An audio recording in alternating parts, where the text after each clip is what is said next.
What's up going on, people?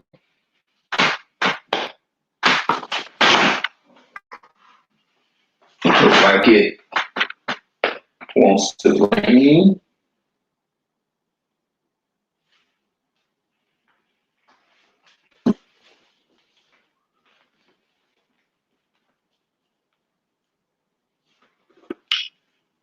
I don't know what I want to talk about, but I guess I'll try to talk about uh,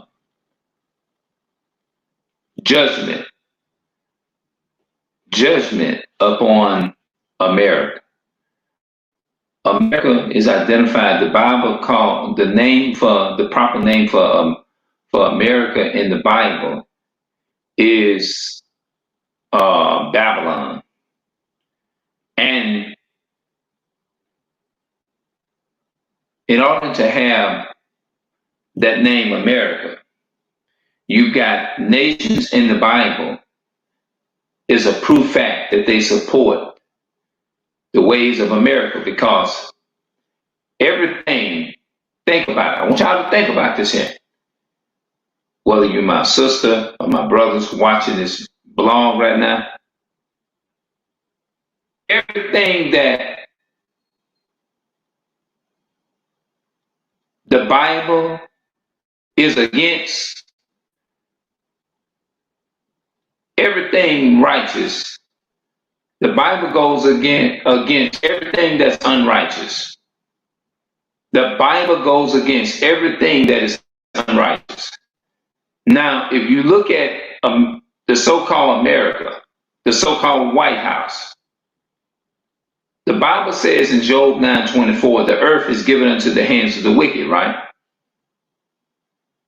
So everything that this world stands for, and this world is not based upon the Most High God. When you read in the stories in this Bible, and you read about different nations, you may read something like Moab, Canaanite, and all these different people, and they defeated these nations, and you may read something like who will stand up against me, against the evildoers. Let's look at matter of fact, let's get that in Judges chapter 1:1. I think it's Judges 1:1. The Bible says, now after the death of Joshua, it came to pass that the children of Israel asked the Lord, saying, who shall go up against us? Who shall go up for us against the Canaanites to fight against them? Now, if you look at the Canaanites are the nation of people that are what is called known as the Africans. The so-called Africans, which came out of the youngest son of Noah, Ham. Ham's youngest son, Ham's grandson, which was Canaan. Because you have to understand, Ham was the one that looked upon Noah's nakedness, and Shem and Jacob got a garment and covered their fathers, and they went backwards and covered the nakedness of their father. And we're gonna get into what that garment represents. I'll come back, might do it in another video, because I got to get out of here before the day is gone. It's 2:37 right now. The Canaanites are the so-called people called the Africans. And I can give you a little piece of history on that.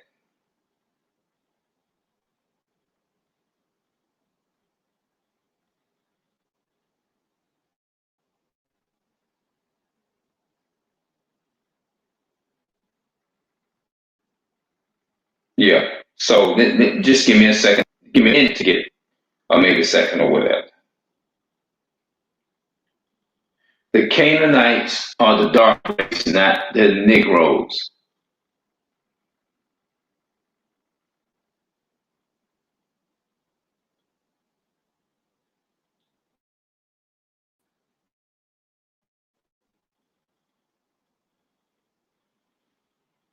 I see something here that says the Hamites.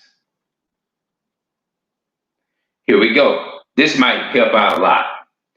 The Hamites is the name formerly used for some North African people in the context of a new, outdated model of dividing humanity into different races, which was developed originally by the Europeans in the support of, hold on, wait, I made a mistake and hit something and it knocked me, of communism and slavery. The term was originally borrowed from the book of Genesis, where it is used for the descendants of Ham, the sons of Noah. Now, like I said, Ham is the son of Noah. It says Ham's descendants are interpreted by, Josephus and others as having populated African and in adjoining parts of Asia. The Bible refers to Egypt as the land of Ham. That's right. In Psalms 78:51. The Bible refers to Egypt as the land of Ham. In Psalms 78:51, Psalms 105:23. That's right. I remember reading that. Psalms 105:23. The curse of Canaan. That's what I said. The curse of Canaan. Noah cursed Canaan instead of Ham. Now, even though that Ham deserved to be cursed, but he still cursed his son Canaan. Now, it said, and when Israel asked the question, and after the death of Joshua, it came to pass that the children of Israel asked the Lord, saying, who shall go up for us against the Canaanites to fight against them? And the Lord said, Judah shall go up behold, I have delivered the land unto his hand. He said, and the Lord said, Judah shall go up. Behold, I have delivered the land unto his hand. And Judah said unto Simeon, his brother, come up with me unto my lot, that we may fight against the Canaanites. And likewise will I go with thee unto thy lot. So Simeon went with him. So he used Simeon. So I'm not going to be able to go. What I'm going to do, let's read Jeremiah 49 and verse 1. It says, concerning the Ammonites, thus said the Lord, had Israel no sons, had he no heir, why then does their king inherit Gad, and his people dwell in his cities? Therefore, behold, the days come, said the Lord, that I will cause an arm of war to be heard in Rahab, and the Ammonites, and it shall be a desolated heap, and her daughters shall be burned with fire. God is talking about America, man. Anybody who's partaker of America, they're going to get destroyed. The so-called white man is going to get destroyed. That's what they're saying. Because all of the evil that they sown to their forefathers, meaning that all of the crime, they got to pay for all the crimes that they committed against the children of Israel. It says, therefore, behold, the days come, said the Lord, that I will cause an arm of war to be heard. When it said, I will cause an arm of war, that means this is something that has not happened yet. So this is a future prophecy. And in Rahab and the Ammonites, and it shall be a desolated heap, and her daughters shall be burned with fire. Then shall Israel be heir unto them that was his heirs, said the Lord. How, O Heshbon, for Ai is spoiled. Cry ye, daughters of Rahab, gird up with sackcloth, lament, and run to and fro by the edges, for their king shall go into captivity, and his priests and his princes together. The so-called white man, see, all these things is going to be reversed on them. That's basically what it's saying. And then he said in verse 8, I'm skipping right. Let's start at verse 8, verse 7. Jeremiah 49 and verse 7. Concerning Edom, y'all know what Edom means, huh? The word Edom means red. Edom means wasted away. No metal. They don't. The so-called white man don't have no melanin in their skin. Edom, thus said the Lord of hosts, is wisdom no more. And Teman is counsel perished from the prudent, is their wisdom vanished. Flee ye, turn back, dwell deep, O inhabitation of Dedan, for I will bring the calamity of Esau upon him, and the time that I will visit him. Read the rest of that on out. I guess it's the way the weather god is feeling like that.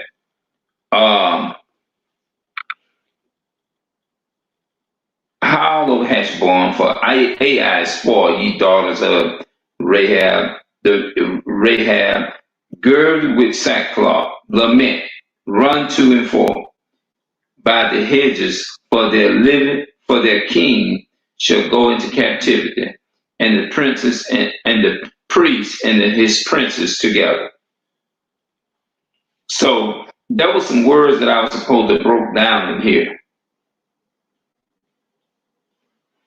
But let's see, a desolation and a heat. That means it ain't gonna be that nice, people.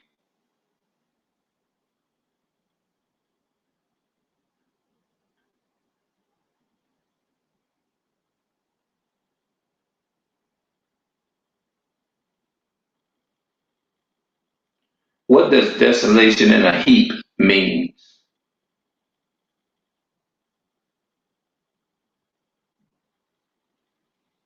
Heap. Definition of heap by Mars Webster Dictionary. I guess that's what it means. Definition of heap in treaty: a collection of things thrown one on another. A great number of large quantity. Heaping harps. To throw or lay in the heap, in the place or collect it in great quantity. To throw or lay in a heap. Throw it down. Yeah, you have to look up things to see what they mean. The Canaanites and the Perizzites and all of those peoples known as the Ethiopian Canaanites. Yep. So I'm gonna stop right there and I'm gonna rest up a minute. But I went to Jeremiah 49 and read there, and I read verses 7. I think I read verse 8, I'm not sure. So I tell you what, before I close this video completely out,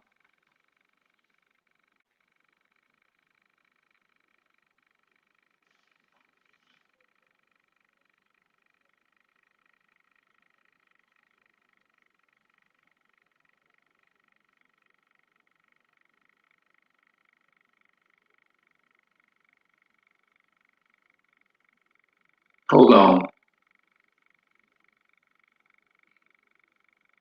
Signed in the wrong account.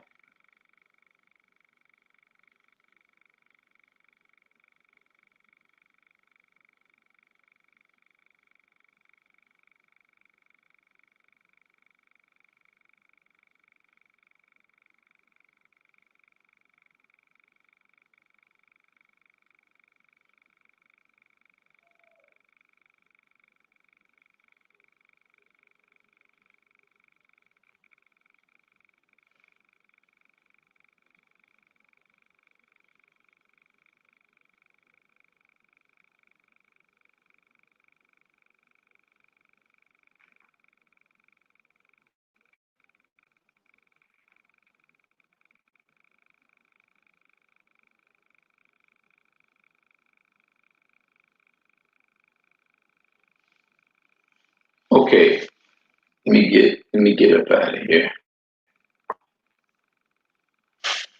Let me turn this off and get up out of here.